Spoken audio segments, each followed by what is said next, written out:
তারা বিরোধী দলে গেলেও আমাদের খেয়াল রাখতে হবে তারা যেন ক্ষমতার মেইন স্ট্রিম হতে না পারে। আমরা সেটা করেছি, তাদের মেইন স্ট্রিম হতে দেয়নি। একটিমাত্র বক্তব্য, একটিমাত্র সাক্ষাৎকার, আর তাতেই যেন কেঁপে উঠছে দেশের পুরো রাজনৈতিক অঙ্গন। আপনারা ইতিমধ্যে সোশ্যাল মিডিয়া এবং বিভিন্ন নিউজ পোর্টালে দেখেছেন অন্তর্বর্তীকালীন সরকারের সাবেক উপদেষ্টা সৈয়দা রিজওয়ানা হাসানের একটি মন্তব্যকে ঘিরে দেশ জুড়ে চলছে তুমুল বিতর্ক। তিনি এমন এক অকপট স্বীকারোক্তি দিয়েছেন যা শুধু নির্বাচনের স্বচ্ছতা নিয়েই প্রশ্ন তুলছে না, বরং অন্তর্বর্তীকালীন সরকারের নিরপেক্ষতার যে শপথ সেটাকেও সরাসরি কাঠগড়ায় দাঁড় করিয়েছে।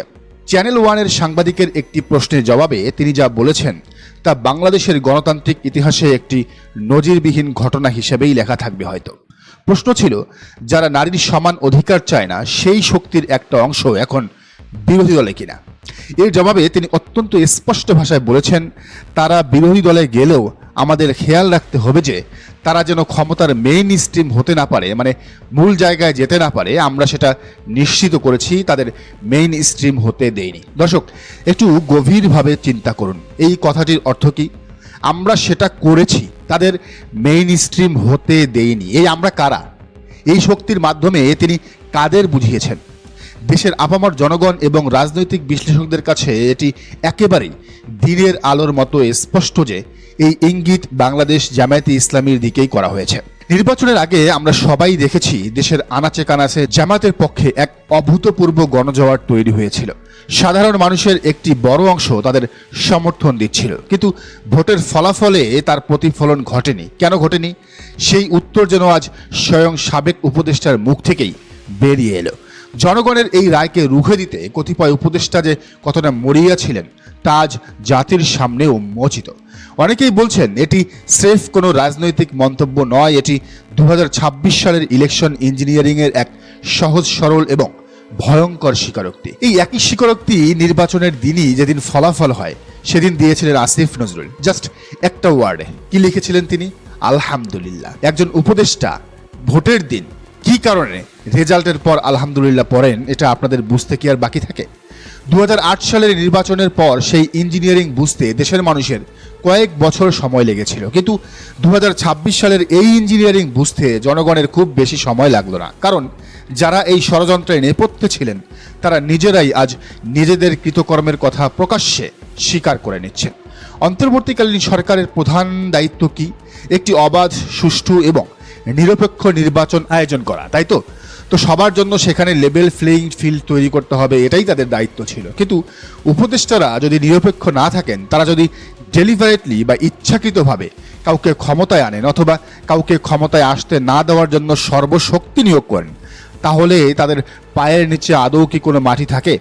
এই প্রশ্ন আজ কোটি কোটি কোটি কোটি জনগণের ম্যান্ডেটকে পাশ কাটিয়ে হাজারো শহীদের রক্তের বিনিময়ে পাওয়া চেয়ারকে কাজে লাগিয়ে গোপন ষড়যন্ত্রের মাধ্যমে নির্বাচনের ফলাফল পাল্টে দেওয়ার এই যে অভিযোগ, তা তো সরাসরি শপথ ভঙ্গের শামিল, তাই নয় কি?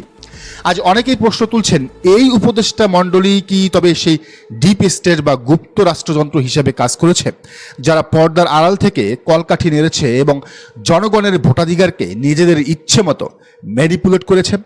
গণতন্ত্রে জনগণের রায় হলো শেষ কথা। জনগণ যাকে চাইবে সে ক্ষমতায় আসবে, যাকে চাইবে না সে বিরোধী দলে যাবে বা প্রত্যাখ্যাত হবে। কিন্তু কোনো ব্যক্তি বা গোষ্ঠী যদি আগে থেকেই নির্ধারণ করে রাখে যে কাউকে ক্ষমতার মেইন স্ট্রিম হতে দেওয়া যাবে না, তাহলে সেই নির্বাচনের আর কোনো অর্থই থাকে না। হাজার হাজার কোটি টাকা খরচ, এটা নিছকই অর্থ নষ্ট। এই ধরনের বিভ্রান্তিমূলক, একপেশে এবং পক্ষপাত দুষ্ট বক্তব্য একজন সুশীল এবং নিরপেক্ষ উপদেষ্টার কাছ থেকে কোনোভাবেই আশা করা যায় না।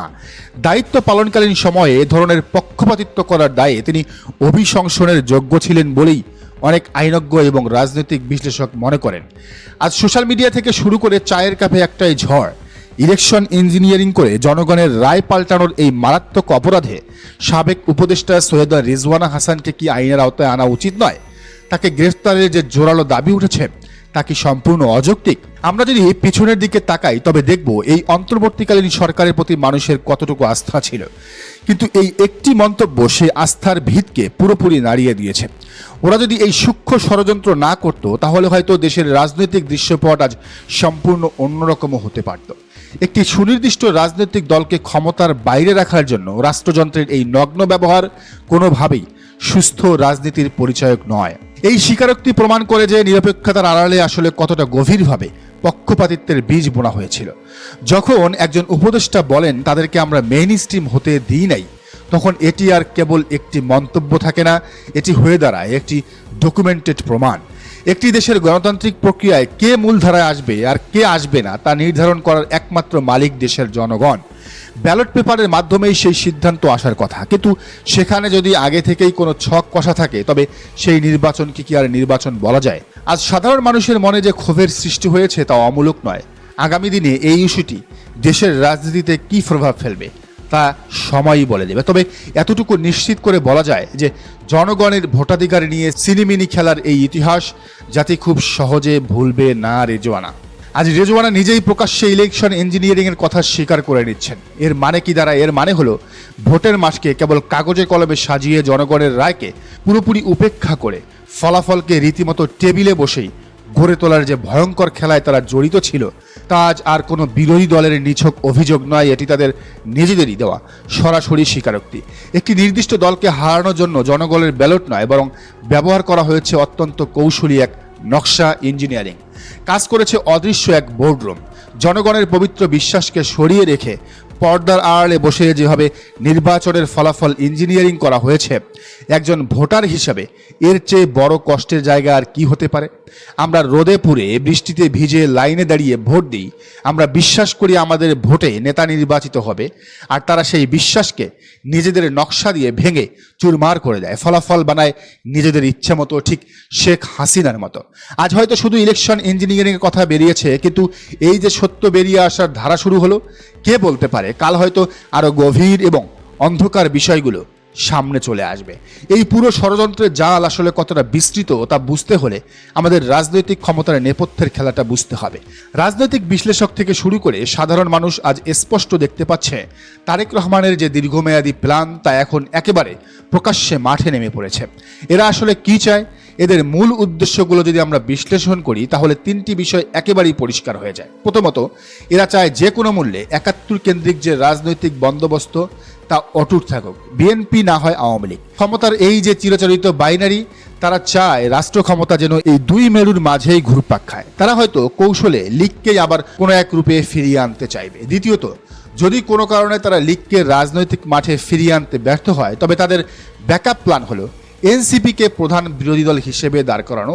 এর মানে হলো এনসিপি মূলত জামায়াতের সমর্থন বা সহজ কথায় জামায়াতের দুধ খেয়ে পুষ্ট হবে এবং সময় হলে সেই জামায়াতকেই ছোবল মারবে। ইতিমধ্যে আপনারা দেখেছেন বিএনপির স্থায়ী কমিটির সদস্য সালাউদ্দিন আহমেদ সরাসরি এনসিপির অনুষ্ঠানে গিয়ে তাদেরকে তেল দিয়ে ফুলিয়ে ফাঁপিয়ে রেখেছেন। তিনি বলেছেন এনসিপি হয়তো এক সময় রাষ্ট্র ক্ষমতায় যাবে। তার মানে এনসিপিকে চর্মরাইয়ের মতো আবারও ফুলে ফাঁপিয়ে তাদের আত্মবিশ্বাসকে এত বেশি জাগানো যে তোমরা জামায়াতের চেয়ে অনেক বড় হয়ে গেছো। আর তৃতীয় এবং সবচেয়ে ভয়ঙ্কর উদ্দেশ্যটি হলো তারা কোনোভাবেই দেশে কোনো ইসলামিক শক্তিকে মাথা তুলে দাঁড়াতে দেবে না। মিডিয়াতে তাদের কোনো স্থান দেওয়া হবে না। মূলধারার গণমাধ্যমগুলোতে এমনভাবে বয়ান তৈরি করা হবে যেন লীগই একমাত্র বিরোধী দল কিংবা এনসিপি একমাত্র বিরোধী দল। অর্থাৎ পুরো মিডিয়া ট্রায়াল এবং ন্যারেটিভ কন্ট্রোল করে ইসলামী মূল্যবোধে বিশ্বাসী শক্তিগুলোকে একেবারে প্রান্তিক করে রাখার এক গভীর নীল নকশা এটি। তাহলে প্রশ্ন হলো, এই চরম বৈরী এবং ষড়যন্ত্রমূলক পরিস্থিতিতে জামায়াতে ইসলামীর আসলে কি করা উচিত? টিকে থাকতে হলে এবং নিজেদের অধিকার আদায় করতে হলে তাদেরও অত্যন্ত সুকৌশলী রাজনৈতিক পদক্ষেপ নিতে হবে। প্রথমত, জামায়াতের উচিত আগামী স্থানীয় নির্বাচনগুলোতে কাউকে কোনো ছাড় না দিয়ে, ন্যূনতম স্পেস না দিয়ে নিজেরাই লড়ে যাওয়া, নিজেদের মাঠ নিজেদেরই ধরে রাখতে হবে। দ্বিতীয়ত, আওয়ামী লীগ যেন কোনোভাবেই আর রাজনীতিতে ফিরে আসতে না পারে সেদিকে কড়া নজর রাখতে হবে। শেখ হাসিনা মারা গেলে প্রাকৃতিকভাবেই লীগ আরও দুর্বল হয়ে পড়বে, কিন্তু ততদিন পর্যন্ত লীগকে রাজনীতির মাঠ থেকে দূরে রাখার কোনো বিকল্প নেই। এই সময়ের মধ্যে, এই যে বিএনপির যে সরকারের সময়, এই সময়ের মধ্যে তাদের তৃণমূলের সংগঠন একেবারে শক্তভাবে গুছিয়ে ফেলতে হবে এবং সব স্থানীয় নির্বাচনে পূর্ণ শক্তি নিয়ে অংশগ্রহণ করতে হবে। তৃতীয়ত, একটি বিষয়ে জামাতকে খুব ভালোভাবেই বুঝতে হবে যে প্রতিষ্ঠিত মিডিয়া তাদের কখনোই স্পেস দেবে না, তারা সবসময়ই জামাতকে উপেক্ষা করবে। তাই বিকল্প মিডিয়া বা সোশ্যাল মিডিয়ার উপর তাদের জোর দিতে হবে আরও বেশি। জামাতের উচিত সোশ্যাল মিডিয়ায় যারা অ্যাক্টিভিস্ট আছেন বিশেষ করে টিকটক, ফেসবুক বা ইউটিউবে যেসব তরুণ তরুণীর 50,000-এর বেশি ফলোয়ার আছে তাদের সাথে একটি আত্মিক এবং সম্মানজনক যোগাযোগ স্থাপন করা। এই ছোট ছোট বিষয়গুলি অল্টারনেটিভ মিডিয়াতে এক বিশাল প্রভাব ফেলতে পারে। মনে রাখতে হবে, জামায়াতকে একটি শক্তিহীন দল হিসেবে দেখিয়ে অন্য কাউকে সামনে আনার যে বদ উদ্দেশ্য বা এনসিপিকে সামনে এনে বিরোধী দলের জায়গা দখল করার যে ষড়যন্ত্র, তা কোনোভাবেই সফল হতে দেয়া যাবে না। কারণ এই দলটা হাজারো শহীদের রক্তের উপর দিয়ে গড়ে ওঠা। এই দলে দেলোয়ার হোসেন সাইদি, নিজামী, কাদের মোল্লা তারা জীবন দিয়েছেন।